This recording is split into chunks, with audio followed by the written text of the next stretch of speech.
as you're doing your analysis on the current and future competition, I would invite you to go and visit the competition, go take the documentation, go on site, go see what's the area and what's the rent so you can get the rental rate they're asking for. You got to get real data. It's not enough to just sit on your couch or sit at your desk and go collect some information from Facebook Marketplace. It's not enough. Have you been thinking about buying your first rental property for some time, or do you already own a bunch of properties? Well, fellow investors, you found the right location to listen and learn from others' successes.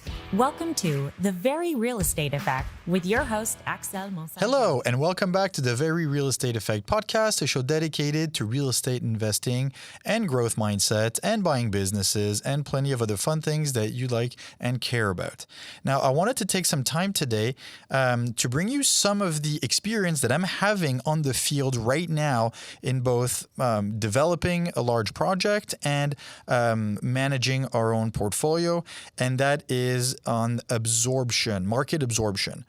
Before I go into it, I just want to share that it's really interesting because when I look at the stats of the podcast, I see that a lot of you who listen weekly have yet to subscribe. Yet that very simple little action will make a tremendous difference for us as it helps us reach more people like yourself, and it allows us to get better guests and put out some great content. And that's the only thing I'll ever ask you. So please subscribe to the show, send me some comments and some questions, and I'll do my best to answer everything.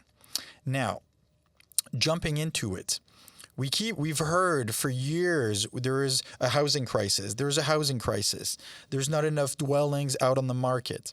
Well, I think it's time to change the narrative because it's really evolved. And there isn't a housing crisis. There is an affordability housing crisis. There is a slew of $2,000 apartments for rent out there.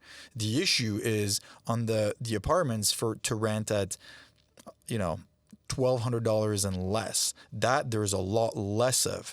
The $800 apartments, they basically don't exist anymore. And the people who have them, they're staying in it because they know that if they leave, they're not going to be able to get a similar offer, a similar deal in terms of, rent for the apartment that they get.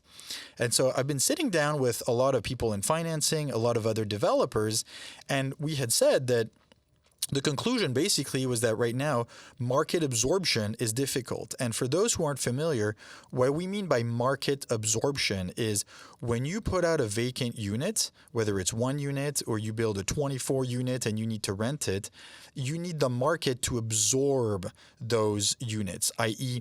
you need to have people who have interest and they come and they rent.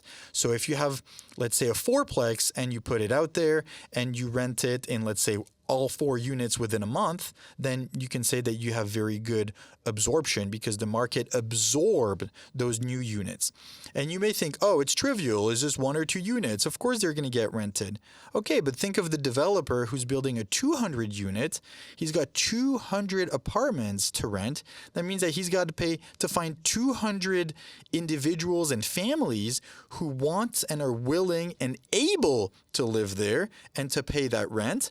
And so as developers and as landlords, we have to make sure that we have the proper offer. And those are some of the details that we're going to be jumping into today, because the days of just building something really quick, like it was during or right after COVID, and anything would rent, and for any ad, there was 25 people lining up for visit, those times have changed. I don't know if you've heard, but now there's actually vacancy.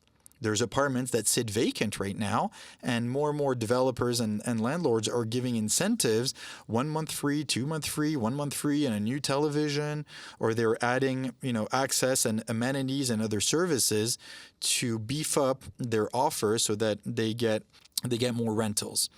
So there's a few points I want to share with you, and one of the very first one, if you're going to be renovating, if you're going to be building, if you're going to be developing, is that make sure you do a strategic location analysis, okay?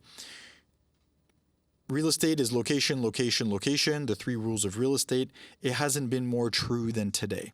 And that means whether you're just, you bought a fourplex, you want to entirely strip it and renovate it, what level of renovation do you do? What kind of finishes that you go with will get taken into account. And I'll get to that. That's later in my points. The first one is about the location. Is that fourplex well located? Is there demand in that exact location? So it tailors also to, you're looking at a fourplex or 100 units for residential. Has the commercial developed before the residential? And what I mean by that is that obviously if you're in Villeray in Montreal, if you're in Griffintown, if you're in Verdun, it's a completely different approach because that city is fully developed, it's redeveloping, but it's already all there. If you bought land and you want to build something on it, if you build some residential, are there services? Are there schools? Is there a post office? Are there banks? Is there grocery stores? Is there services to people? Is there a hairdresser? Is there all those things around that make it desirable to live there? And that all comes into your strategic location analysis. It's very, very important. Is it desirable to live there? If the answer is no, probably don't do it. If the answer is yes, then what are the different variables? And one of the major ones is, has the commercial development started? Are there jobs and services to service those residential projects in which you're going to be located? Then the second major point that you need to take into account for absorption is a full-on analysis of rental demand, okay? So on the first point, you assessed the location. Where is it located? Now, if it checks out and that location is good, then what's already there for rent? Okay? What's already there for rent? And most importantly, because that I'll dive into a little bit further, is also the rental demand. And what I mean by that is, who is your typical tenant? And don't just say, oh, it's people who can afford and pay to live there. No, you've got to be a lot more specific because that will help you tailor the offering that you have. So if you're located next to a metro, near some universities, naturally you're going to have the tendency to go more after the students who are going to be living there. And the students is usually smaller units. So you're going to do some studios, some maybe 2.5s, maybe some 3.5, some 1-bedroom apartments. But you're going to tend to stick to smaller units. If you're further out in the country, if you're the typical tenant profile is, let's say, a couple with 2 kids, then you're certainly not going to be doing some studios. You need to do some 2 bedrooms and some 3 bedrooms and larger units. So you need to do an analysis of, once you've decided on a site, the rental demand, the people who are most likely to live there, who are they, and what is it that they're looking for? What is it that they need? Because that's going to have a great impact on la typologie, your unit mix. Do you do just 2 bedrooms, or do you do a mix of 2 bedrooms, 3 bedrooms? That will help you define also the amount of parking that you need, the electrical and charging stations, what kind of amenities. That's obviously for larger buildings, and you got to dive into the average rent. What's already out there? What is the payment capability of the population that's out there that's most likely to rent? That's come in your analysis for your rental demand. Then you want to be more or less at the beginning of the wave. So that especially means for development. Let's say there's a big piece of land who's going to be developed. They've cut out the land into different phases, and you're able to buy one of the phases. Let's say there is 4 buildings of 40 units each, okay? An example. And obviously you want to be in the first or second, not in the third or the fourth, just because by the time you're in the 4th building, it's already starting to saturate because there is 120 units that have already been rented.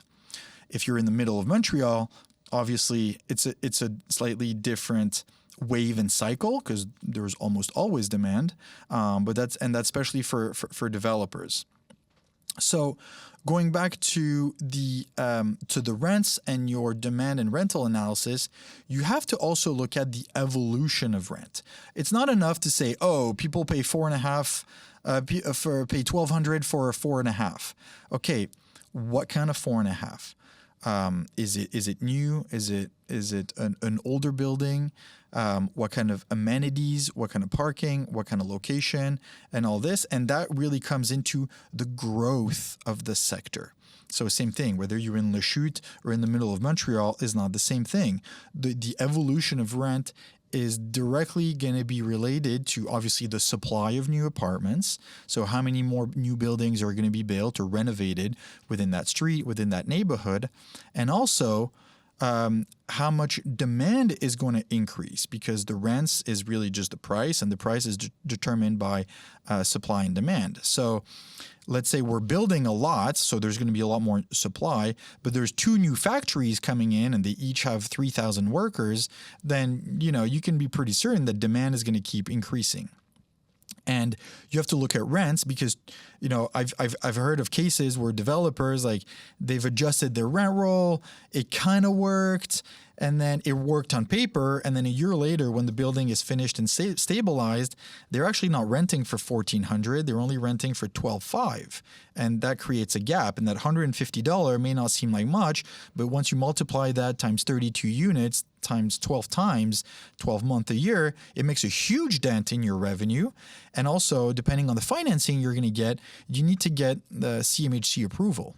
Will the CMHC approve those rents? They have a lot more data, and they tend to be very conservative.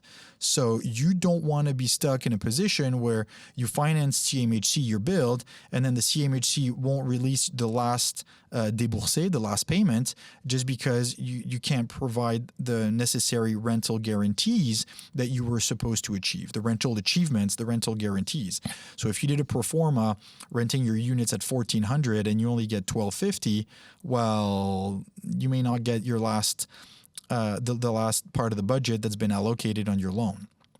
So what's happening at the macroeconomic environment, like to that area? Is there going to be more demand? What is the evolution of rents? And, for the last couple of years, rent were really increasing. I have 2 vacant units in Laval. One is vacant and the other one they're leaving. We haven't found a replacement yet, and we've had to decrease the rent. And that's just, on a small property. So you got to be aware of this. I think that the days of, you put anything out there for rent and it rents in a heartbeat, depending on the location, depending on the offer you have, obviously, I think that's really evolved. And maybe we should prepare for a little while now of a little bit more difficulty in that sense in stabilizing projects and in absorbing. I've heard of a guy who stripped down to 12 units. He renovated almost top notch. He's in a very good area. He can't rent, or he rented half. But then, he needs to rent 11 out of the 12 for it to make sense budget-wise. So you need to be aware of this. And also to know what kind of budget to put where. So I've seen some people way over renovate, and that's a trap. Now, part of the analysis for absorption and the research that you have to do is not only your project, it's also you have to be a lot more in touch with the current and the future competition. So I'll stick to the example of, you're buying a piece of land where there's going to be, some 4 40-unit buildings. Well, what are the first 2 phases doing that you at least have to match? What rental per square foot are they aiming for? Obviously, it's going to be easier for the first 1 and 2 buildings to rent versus the 3rd and 4th, just because by then you've added a lot of capacity and now you're starting to bring a certain amount of saturation. So you have to focus on the competition. What are they doing? What inclusions do they have? Cheap isn't good enough anymore, especially when it comes to developing land. People were buying land right in center thinking like, oh, it's cheap, I can make it work. It's like, yeah, but what kind of demand is there? And we've talked about that. But then what is the competition doing? Because, if it's cheap for you, it's cheap for everybody, and you're not going to be the only one doing this. So you have to be able to determine in your strategic plan, how are you going to differentiate yourself? And that also means, so for the services that you add, for the amenities, are you going to have a pool on the roof? Are you going to have a pool in the backyard? Do you have a dog park? Do you have a car cleaning area? And some of those things aren't that difficult or expensive to put in place, but they greatly help in the attractiveness of your building, which means that people will choose to live there more than in other places, and that speeds up your absorption. And also, you have to be ready right now to spend a lot more in marketing. So on your marketing budget, you used to just kind of wait and then take some pictures and put them online. No, you need renderings now. You need to stage, because a lot of people, when they see an empty unit, they don't know where to put the couch and the television. You have to do that for them. So photographers can do it, virtually, or now you can rent out some furniture. You furnish a full unit, and that becomes your showroom and your model unit for people to come and visit. You have to be able to increase your marketing budget. Otherwise, it may have to come from other lines in the budget, and that's the last thing you want to cut. So model units, online spend, depending on the size of the budget. If it's a fourplex, it may not be that necessary, but if you're looking to fill 200 units, you need to create the buzz. You need to create a story around this. And also, and that's going to be like one of the major points, is you got to get real data from the market. I've heard of people doing market research by just going on, let's say, Facebook Marketplace and looking at, ads. Well, that's what's listed. That's not what it's rented at. And to me, it's not concrete enough information. So as you're doing your analysis on the current and future competition, I would invite you to go and visit the competition, go take the documentation, go on site, go see what's the area and what's the rent, so you can get the rental rate they're asking for. You got to get real data. It's not enough to just sit on your couch or sit at your desk and go collect some information from Facebook Marketplace. It's not enough. Right now, there is a lot of demand for affordable units. There's a lot of demand for units that have maybe a little bit of leeway. And I'll use a very basic example is accepting animals and being a bit more flexible. Like, we've accepted some, and we have some properties where we have some dogs and cats. Sometimes we've been reluctant, but right now I think we'll be more open to it, just because also we have less choice, and because we've also made the choice at the beginning to put some very hard commercial vinyl floors that are extremely resistant. We've put some bigger plant, I forget what's the name in English, the junction between the wall and the and the flooring. And if we need to repaint after a while, we'll do so. And that's just one example. There's plenty of other ways that you can be more flexible with your clientele. So the message I'm trying to share with you is that I've seen a shift in the market over the last, I'd say, 3 to 6 months. It's not like it used to be 2 years from now where everything would rent. Right now, there is some vacancy. So be prepared. Do your research in terms of what to put out on the market. What is your target clientele? What does that target clientele look like, and what they're able and willing to pay? And what kind of services and amenities are they looking for? Okay. Then keep an eye on the macroeconomic in that area, that neighborhood, and also look at what everybody else is doing, because you can always learn, and you have to find ways to differentiate. And the best way to go about it is to be able to rent before your renovations or your construction is even finished, because then you save a lot of time. Time is money. So keep researching, keep looking at what others are doing, and more than ever, that research and that work pays off, because right now it's a bit of a, I wouldn't say it's a big glut. It's a small glut for now. We'll see where it goes. We'll see if immigration comes back. And I just want you to be as prepared as possible. So let me know what you think. Let me know what you've experienced in your properties right now.